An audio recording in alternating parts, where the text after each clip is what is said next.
So there was a strip club in Tulsa called Lady Godiva, and a group of out-of-town strippers from Arkansas were there that night, and a big fight breaks out between the Tulsa strippers and the Arkansas strippers, and it was all caught on CCTV in the dressing room. And so, Yeah. yeah, as you say, Richard, it's this sort of unsettling sight of,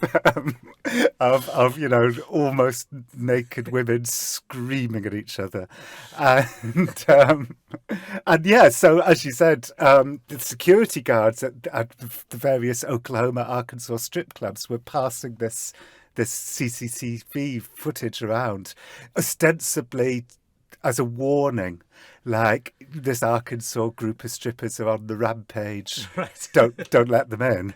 But really, I think they were just into watching the footage, and yeah, one of them.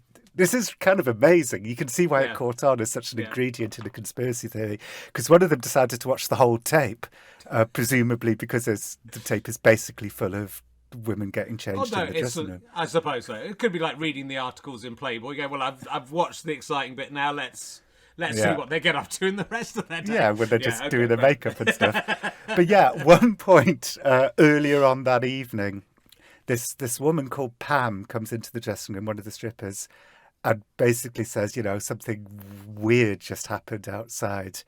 I was sitting with a group of men, and one of them said to me, I'm a very smart man, and you're going to remember me on April 19th, 95. You're going to remember me for the rest of your life. And that was like 10 days before the Oklahoma City bombing on April the 19th, 1995. And so NBC got hold of this footage, these two really great journalists called Mike and Bob from NBC, and they went back to the club and showed all the women photographs of the men that Carol Howell, the debutante, had pointed the finger at as being these unknown co-conspirators in the bombing. And sure enough, the women said, yeah, he was there that night. Timothy McVeigh was there that night, and so was Andy the German, who's this mysterious figure who may or may not have also been involved in the bombing. So what a great... I mean, you can see why a conspiracy theory, came up around that bit of evidence. Yeah.